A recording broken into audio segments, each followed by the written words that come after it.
Hello বন্ধুরা, আমি দীপ আর তোমরা শুনছো ভূত বম ভূতের রাজ্যে সকলকে স্বাগত। বন্ধুরা, তোমরা আজকে যে ঘটনাটা শুনতে চলেছ, এরকম ঘটনা তোমাদের অনেকের সাথেই ঘটতে পারে বা ঘটেছে। ঘটনাটি হলো কল্যাণী এক্সপ্রেসওয়ের। কল্যাণী এক্সপ্রেসওয়ে দিয়ে সহেলিদি আর সহেলিদির ফ্যামিলি শীতের রাতে ফিরছিল, আর সেই সময় এক অস্বাভাবিক অলৌকিক ঘটনা ঘটে যায়। সেই ঘটনাটি আজ তোমরা শুনতে চলেছ। তাহলে বন্ধুরা, আজকের ঘটনাটি শোনার আগে তোমরা যারা এখনো পর্যন্ত ভূতবং চ্যানেলটিকে সাবস্ক্রাইব করোনি, তারা সাবস্ক্রাইব করে দাও আর পাশে থাকা বেল আইকনটিও ক্লিক করে রেখো, যাতে ভূতবংয়ের ঘটনা আসা মাত্রই তোমাদের কাছে নোটিফিকেশন পৌঁছে যায়। তাহলে চলো বন্ধুরা, রেডি হয়ে যাও, কানে হেডফোন গুঁজে নাও, চলো আজকের ঘটনাটি শোনা যাক। হ্যালো দীপ, আমি সহেলি সাহা নৈহাটি থেকে বলছি। আজ আমি একটা ঘটনা শেয়ার করলাম, যেটা ঘটেছিল গত বছর ডিসেম্বর মাসে কল্যাণী এক্সপ্রেসওয়েতে।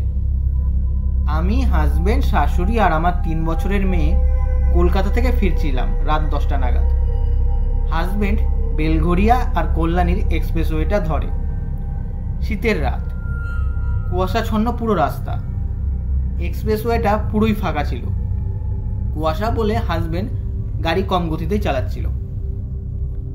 আমাদের গাড়ি যখন সোদপুর ক্রস করছিল, অনেকে জানো যে সোদপুর এক্সপ্রেসওয়ের মধ্যে একটা জায়গা পড়ে যেখানে রোডের পাশে বড় ঝিল আছে। ওই জায়গায় অনেক কটা ধাবা আর চায়ের দোকানও আছে। আমরা সেই জায়গায় চা খাওয়ার জন্য দাঁড়াই। আমি আর শাশুড়ি হাজব্যান্ডকে প্রথমে মানাই করি, কারণ অনেক রাত হয়ে গেছে, তার মধ্যে ফাঁকা, এমনিও শীত বাড়ছে। হাজব্যান্ড বলে চালাতে প্রবলেম হচ্ছে, তাই একটু চা খাই। সেই মতো নামা হয়। হাজব্যান্ড চা খেয়ে সাইডে এক জায়গায় পেচ্ছাপ করতে যায়। হাজব্যান্ড সেই জায়গায় এক মহিলাকে দেখে, একটা নোংরা চাদর পরে বসে। শীতের মধ্যে উনি কাঁপছে পুরো। হাজব্যান্ড ওনাকে বলে, কি গো মাসি, এত রাতে এখানে বসে কি করছো? শীত লাগছে না তোমার? উনি বলে, একটা চা খাওয়াবি? অনেকটা গম্ভীর গলায় বলে। হাজব্যান্ড বলে, দাঁড়াও আমি এনে দিচ্ছি। হাজব্যান্ড তারপর চা ওনাকে দিতে যায়। উনি চায়ের ভাতটা নিয়ে ফেলে দেয়। হাজব্যান্ড বলে, কি হলো, ফেলে দিলে কেন? মহিলাটা এক পৈশাচিক হাসি দেয় আর চোখগুলো লাল হয়ে যায়। আর কিছু না বলে মহিলাটা দৌড় দেয়, সেই ঝিলের মধ্যে ঝাঁপ দেয়। আমার হাজব্যান্ড পুরো শক হয়ে যায়, কি ঘটছে কিছু বুঝতে পারছে না।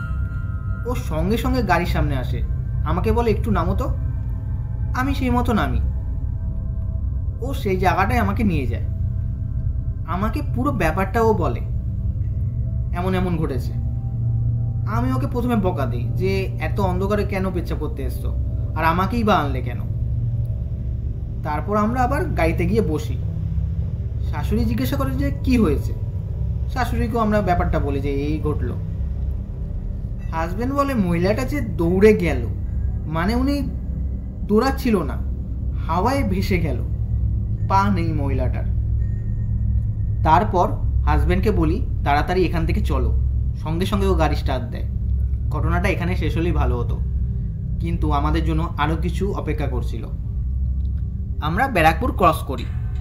এখন তো কল্যাণী এক্সপ্রেসটা অনেকটাই চওড়া হয়েছে, তার মধ্যে অনেক কটা ফ্লাইওভারও হয়েছে। আমরা একটা ফ্লাইওভার দিয়ে যাচ্ছি যখন, আমরা সবাই দেখি একটা মহিলা চাদর গায়ে দিয়ে ফ্লাইওভারের রেলিংয়ে বসে আমাদের গাড়ির দিকে তাকিয়ে। হাজব্যান্ড বলে, আরে এই তো সেই মহিলা। এবার আমি আর শাশুড়িও মহিলাটাকে পুরো দেখি যে মহিলাটার কোনো পা নেই, রেলিংয়ের মধ্যে উনি বসে আছে। আমরা খুব ভয় পেয়ে যাই। সবাই বুঝে যায় যে এটা স্বাভাবিক কিছু না, একটা অশরীরী। আমি বলি, কি গো, আমাদের পিছু নিল নাকি? সবার মধ্যে একটা নার্ভাসনেস কাজ করছিল। হাজব্যান্ড কি করে, গাড়িতে হনুমান চল্লিশা গান চালায়। পুরো রাস্তা আমরা হনুমান চল্লিশা চালিয়েই ফিরছিলাম। নৈহাটি ঢোকার আগে কাকিনাড়ার কাছে একটা পানপুর মোড় বলে জায়গা আছে। আমরা আবারও দেখি সেই মহিলা রাস্তা পার হচ্ছে। মহিলাটাকে পেছনে দুটো কুকুর তাড়া করেছে। মহিলাটা ভূমি থেকে 1 ফুটের মতো উঁচুতে ভেসে যাচ্ছে, মানে ভেসে পার হচ্ছে। সেই সময় একটা বাইক চালক যাচ্ছিল, আর সেই কুকুরগুলোর সাথে ধাক্কা লাগে আর বাইক চালকটা পড়ে যায়। ওই দেখে আমরাও দাঁড়িয়ে পড়ি। ওই এলাকার আশেপাশের লোকেরাও ছুটে আসে।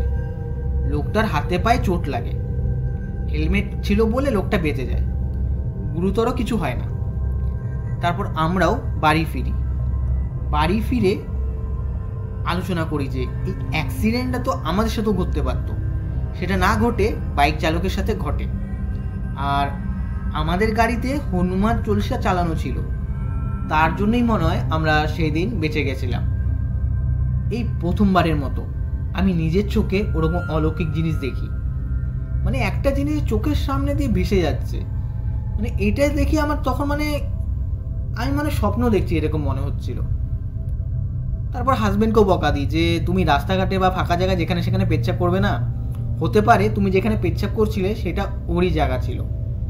তারপর থেকেই আমাদের পিছু নিয়েছে। দীপ, এই ছিল ঘটনাটা যদি ভূতবঙ্গে পড়ে শোনাও তাহলে খুব খুশি হব। তাহলে বন্ধুরা, আজকের এই ঘটনাটা কেমন লাগলো কমেন্ট করে জানিও, আর লাইক করে দিও। আর ঘটনাটা বন্ধুরা তোমরা ফ্যামিলি মেম্বার আর বন্ধুবান্ধবদের সাথেও শেয়ার করো। আর বন্ধুরা, তোমরা যদি ভূতবঙ্গে ঘটনা পাঠাতে চাও তাহলে আমাদের ভূতবঙ্গের ইমেল আইডি bhutbongofficial@gmail.com পাঠিয়ে দিও। তাহলে বন্ধুরা, আজকের জন্য এটুকুই। টাটা, বাই।